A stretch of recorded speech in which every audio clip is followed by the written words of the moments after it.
Voltamos então. Bem, agora vamos falar da Santa Aliança.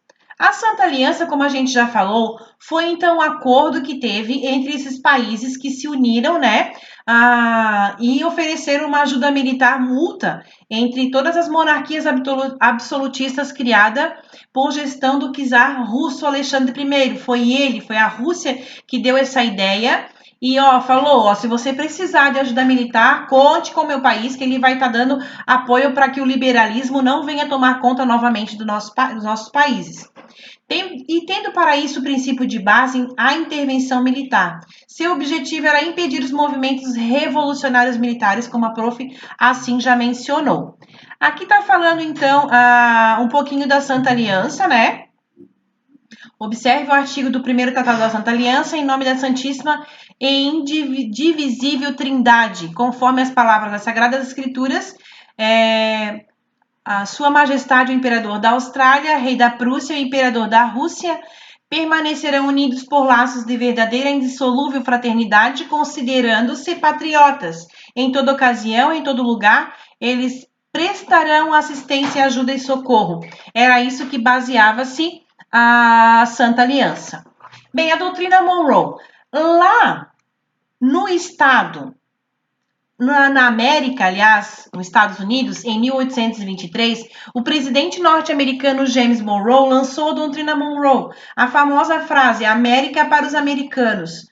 O objetivo era proteger as Américas das possíveis intervenções da Santa Aliança. Por quê? Porque eles eram um país liberalista. Eles já tinham proclamado a sua independência, já existia presidente lá, que era o presidente Monroe, e é claro, ele não queria então que esse acordo da aliança esbarrasse, né, ali na América que estava sendo construída, reerguida, né, nas bases liberalistas. Até a Constituição dos Estados Unidos fala, né, sobre liberalismo, né. Bem,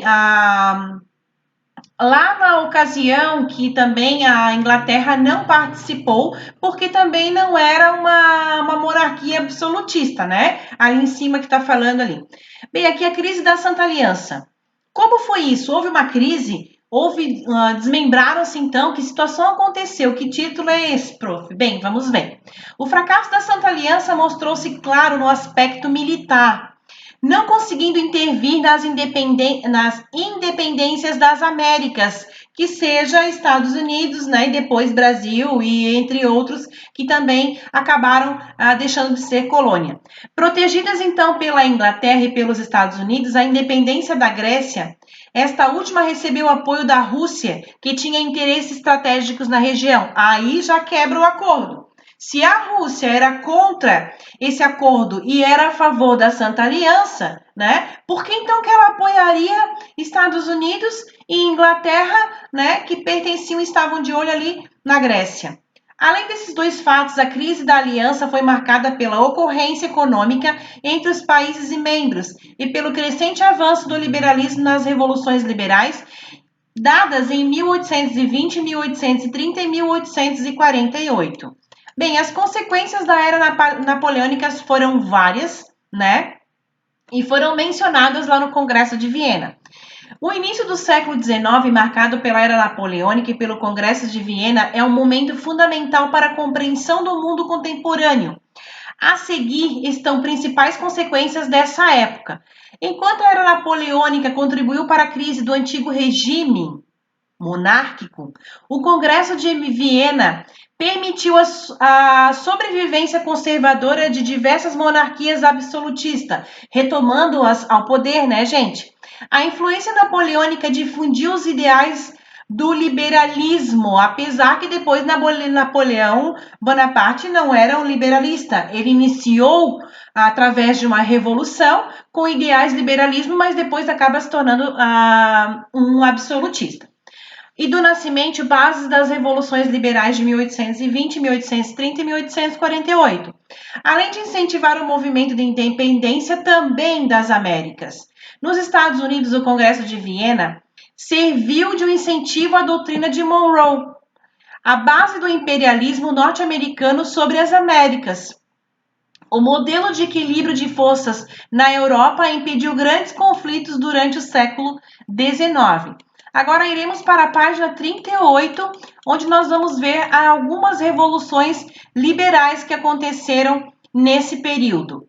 Dá-se o nome de revoluções liberais ao conjunto de revoltas europeias com ideais liberais nacionalistas ocorridas em 1820 e 1848.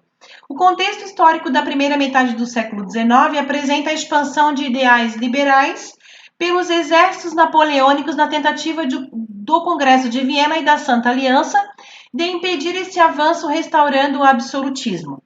No entanto, o lado do liberalismo cresceu também a ideologia do nacionalismo. Os princípios de nacionalidade defendiam o direito dos povos com semelhantes características de habitarem no mesmo território, formando um Estado nacional. As causas gerais das revoluções. Bem, gente, por que então, né? O absolutismo, né? Fatores ideológicos, fatores políticos, fatores econômicos e fatores sociais foram os motivos das revoluções liberais. Fatores ideológicos entre o liberalismo e o nacionalismo. Fatores políticos, a resistência ao absolutismo. Esses eram os meios, perdão, para que as revoluções liberais, não a Santa Aliança, né? Fatores econômicos, as crises provocadas por problemas climáticos, principalmente em 1830 e 1848, gerando aumento de preços dos produtos. Fatores sociais, desigualdade, exclusão social gerada pelos governos absolutistas, as alianças à miséria e à fome, aliadas à miséria e à fome causadas então pela crise econômica gerada. Contra tudo isso, os liberais acabaram então movimentando e criando as revoluções. As revoluções liberais de 1820. A primeira foi no Porto de Portugal. Por quê? Porque eles queriam que Dom João voltasse para Portugal e eles queriam também recolonizar o Brasil, queriam que o Brasil fosse de novo uma colônia, né? Então Dom João retornou, mas as medidas colonizadoras não aceleraram e por isso acabou então acontecendo a Revolução, a independência do Brasil, né? Que até foi o seu próprio filho que titulou-se rei, né? Dom Pedro I. A independência da Grécia. Os princípios de nacionalismo e de liberalismo foram fundamentais para a independência da Grécia do Império Turco-Otomano. Contando com o apoio da Rússia, essa independência contribuiu para a crise da Santa Aliança. Aqui vocês podem ver, aqui tem a foto, a imagem da Jornada Gloriosa, e logo abaixo fala sobre a independência também da Bélgica. O movimento nacionalista na Bélgica, com apoio inglês, permitiu a independência do país em relação ao domínio holandês, organizando uma monarquia constitucional. Na página 39, tem ali umas imagens que falam sobre o episódio da Revolução Belga, né? Mostram mais cenas. Aqui os revolucionários franceses, né? Que Joana d'Arc faz parte também, né? E aqui é importante observar a presença burguesa nos movimentos liberais da Bélgica e da França em 1830, né?